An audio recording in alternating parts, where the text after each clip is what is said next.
नमस्कार विद्यार्थियों, श्रीमती मोहरी देवी तापड़िया कन्या महाविद्यालय जसवंतगढ़ के यूट्यूब चैनल पर एक बार पुनः आपका हार्दिक स्वागत और अभिनंदन है। मैं प्रवक्ता चंद्र प्रकाश गुर्जर। आज की क्लास हमारी बीए द्वितीय वर्ष के छात्रों हेतु इतिहास विषय की होगी। इतिहास विषय के दौरान अगर बात की जाए तो निरंतर हम बीकानेर जो राज्य के राजा राय सिंह के बारे में अध्ययन करें। बीकानेर राजा जो राय सिंह होते हैं उनके तत्कालीन मुगल बादशाह अकबर के साथ संघर्षों के बारे में हम जिक्र कर रहे हैं। इसके तहत बात की जाए तो हमने जो मुगल काल के दौरान होने वाले विद्रोह उन विद्रोहों का दमन करने में जो राय सिंह की भूमिका है उसके बारे में हम अध्ययन करें। हालांकि आज अपनी अगली क्लास हो सकता था अगर हम दक्षिण भारत में जो राय सिंह की नियुक्ति जो अहमदनगर राज्य के विद्रोह के दौरान की जाती है उसको शुरू करते, लेकिन अगर इसके साथ उसको शुरू करते तो वो लंबी काफ़ी क्लास हो जाती। तो इसी वजह से आज तो मूलतः जो पहले उत्तर भारत के विद्रोह है उनका जो हम जिक्र कर लेंगे। हालांकि जो पीछे 2-3 विद्रोह पड़े उसका थोड़ा सा रिवीजन कर लेंगे, जिसके तहत इन उत्तर भारत के संपूर्ण जो उत्तर पश्चिमोत्तर भारत के हैं वो संपूर्ण विद्रोह का हम जिक्र, जिसके तहत आज हम जो थट्टा जो सिंध प्रांत है जो वर्तमान समय में पाकिस्तान में स्थित है, सिंध प्रांत का जो थट्टा क्षेत्र होता है वहाँ के विद्रोह के बारे में जो बात करेंगे मूलतः। तो उससे पहले हमने जो बात की थी बंगाल और उड़ीसा के बारे में। बंगाल और उड़ीसा जो पूर्वी क्षेत्र की बात की जाए तो अकबर के राज्य के दौरान उसमें विद्रोह होते हैं।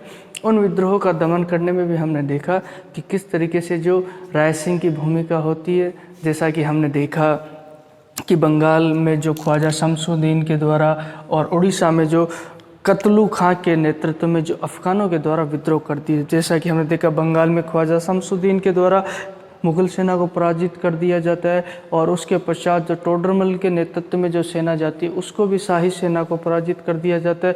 इससे जो दूसरे लोगों को भी प्रोत्साहन मिलता है और इससे प्रोत्साहित होकर जो उनके द्वारा अन्य क्षेत्रों में जो उड़ीसा के क्षेत्र में जो अफ़गानों का नेतृत्व करते हुए कतलू खां के द्वारा क्या कर दिया जाता है, विद्रोह कर दिया जाता है। उड़ीसा का जो बात की जाए सूबेदार कौन होता है, हमने जिक्र किया था खान ने खाना सूबेदार होता है। तो उसी दौरान उसके द्वारा क्या की जाती है, जो अकबर से अतिरिक्त सहायता मांगी जाती है इन विद्रोहों का दमन करने के लिए। तो इन विद्रोहों का दमन करने के लिए जो खान खाना की सहायता हेतु जो राय सिंह को नियुक्त किया जाता है, किसके द्वारा, अकबर के द्वारा। और अकबर के द्वारा 1582 ईस्वी में जो भेजा जाता है और उन क्षेत्रों में जाकर किस तरीके से जो बीकानेर के राजा राय सिंह के द्वारा हमने देखा कि शांति व्यवस्था कायम कर दी जाती है पुनः अगर बात की जाए तो, और जो अराजकता होती है उसे समाप्त कर दिया जाता है। तो पहले तो वहाँ नियुक्त किया 1582 ईस्वी में।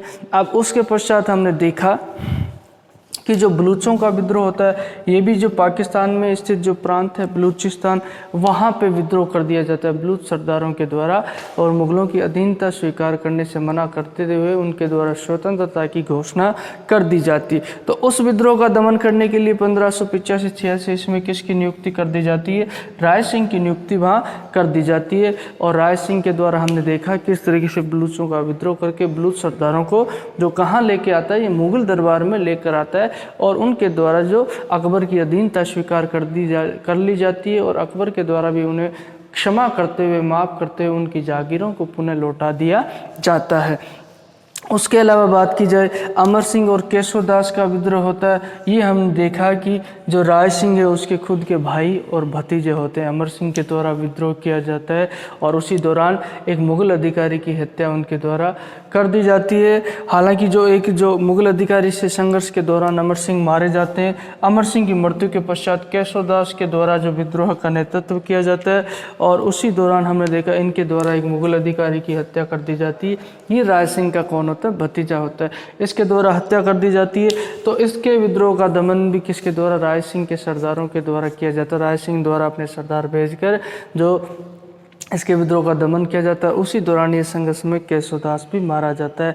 देखा कि जो अगर बात की जाए मुग़ल कालीन संबंधों की, जो अकबर और राय सिंह के संबंधों के बारे में हम जिक्र कर रहे हैं, चर्चा कर रहे हैं, तो इस तरीके से जो अकबर के समय के दौरान होने वाले विद्रोहों का दमन करने में किसकी, राय सिंह की भूमिका रहती है। और आज उसी कड़ी के क्रम में जो पहले हमने क्लासों में जो इनका अध्ययन किया था उसके पश्चात ये सिंध और थट्टा वाला जो विद्रोह रह गया था। हालांकि है तो छोटा सा और मैं तो चाहता था कि आज वो आपकी जो दक्षिण भारत की नियुक्ति भी करवाते, लेकिन उसमें थोड़ी तारतम्यता भंग हो जाती और आपके लिए भी थोड़ा समझ पाने में थोड़ा कठिन हो जाता। तो इनको मैं जोड़ते हुए साथ में जो ठट्टा और सिंध वाले जो विद्रोह का में जो अभियान है, जो विद्रोह का दमन करने के लिए राय सिंह के द्वारा किया जाता है, उसको बताऊंगा, ताकि कल की क्लास में हम जो दक्षिण भारत में उसकी नियुक्ति और उसके अलावा जल्दी ही जो बात की जाए जहांगीर के साथ संबंधों को पढ़ते हुए जो राय सिंह का मूल्यांकन करते हुए इस चैप्टर को ख़त्म करेंगे। उसके अलावा सिर्फ अपने एक चैप्टर रहेगा अगर मूलतः बात की जाए राजस्थान के इतिहास की पुस्तक में,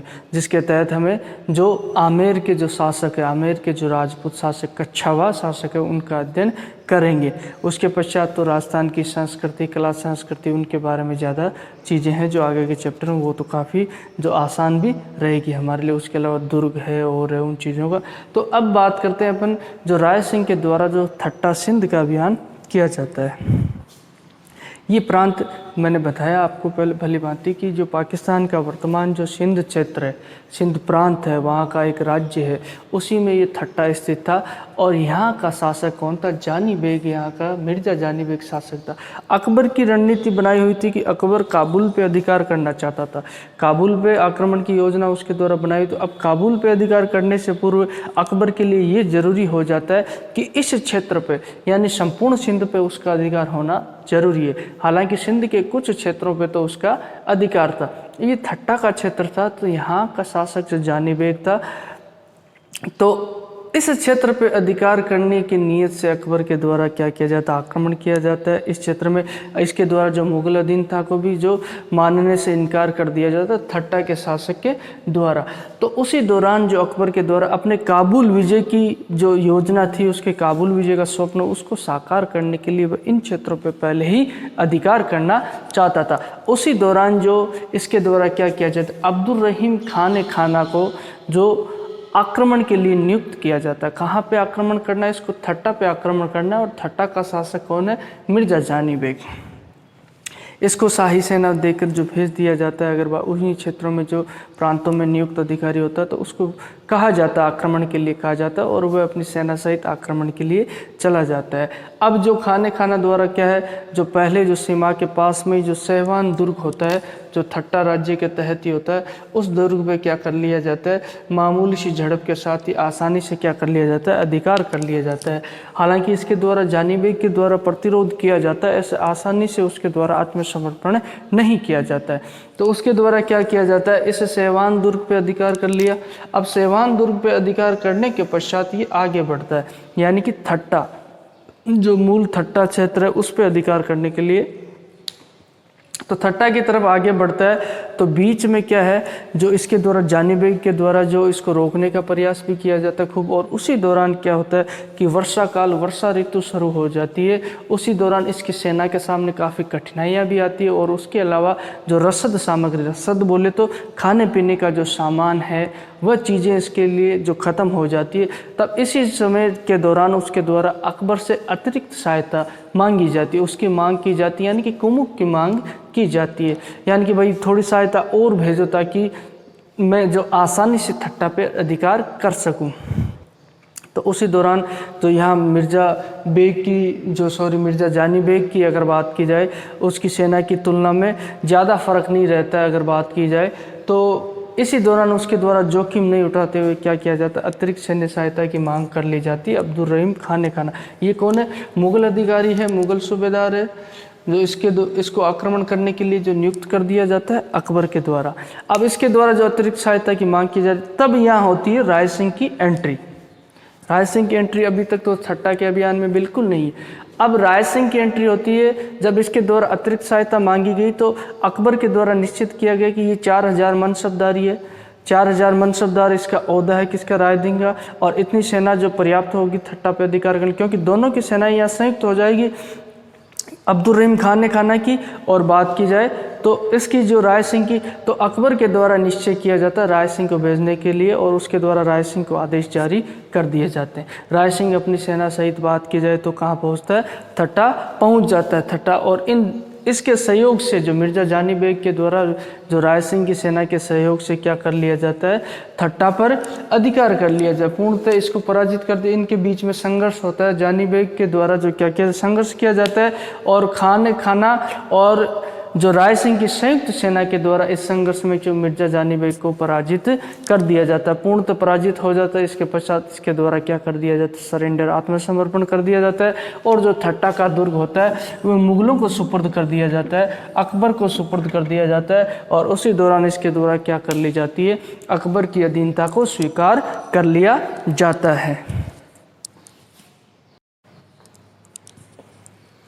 तो विद्यार्थियों, बात की जाए तो आज हमने जो बादशाह अकबर के द्वारा किए गए जो सैन्य अभियान है और कई विद्रोहों का दमन करने में जो राय सिंह की भूमिकाओं का जिक्र किया है, अकबर के द्वारा राय सिंह की कौन कौन से क्षेत्रों में, जहां बात की जाए उत्तर, पश्चिमी और पूर्वी भारत के तहत बात की जाए, उसके साम्राज्य के प्रांतों में किस तरीके से उसके द्वारा नियुक्ति की जाती है, जिसके तहत बंगाल और उड़ीसा का जो विद्रोह होता है उस विद्रोह के दमन के लिए राय सिंह की नियुक्ति की जाती है।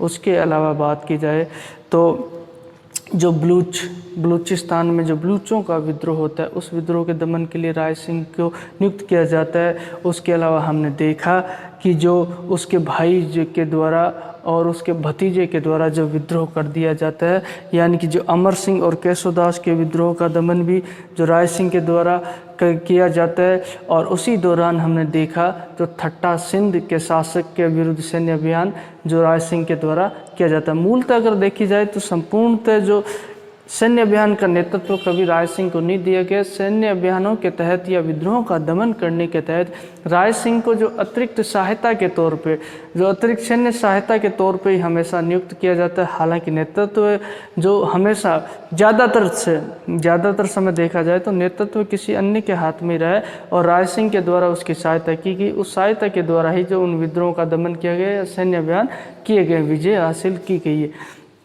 तो ये अकबर और राय सिंह के संबंधों के बारे में हमने जिक्र किया। और अब इसके पश्चात जो दक्षिण भारत की स्थितियां, जो राजनीतिक परिस्थितियां बदल जाती है और उसी दौरान जो अहमदनगर राज्य में जो उत्तराधिकारी संघर्ष होता है, उन शासकों में जो विवाद की स्थिति होती है, उसका फ़ायदा उठाते हुए जो अकबर के द्वारा हम देखेंगे किस तरीके से अपने पुत्र और उनके साथ में जो राय सिंह को नियुक्त किया जाएगा, मुराद वगैरह को उधर भेजा जाएगा। तो उसी दौरान राय सिंह की नियुक्ति और दक्षिण भारत में राय सिंह की भूमिका क्या होती है उसका जिक्र करेंगे हम अगली क्लास में। तो बोलिए, यहाँ तक आपको कोई चीज़ समझ में नहीं आई हो, किसी तरह की समस्या हो, शंका हो, तो आप निसंकोच पूछ सकते हो और आप अपनी बात मुझ तक पहुँचा सकते हो। और अध्ययन से संबंधित किसी तरह की सुझाव और राय हो वह भी आपके आमंत्रित है। और आज की क्लास के लिए बस इतना ही। सभी विद्यार्थियों का एक बार पुनः बहुत बहुत धन्यवाद।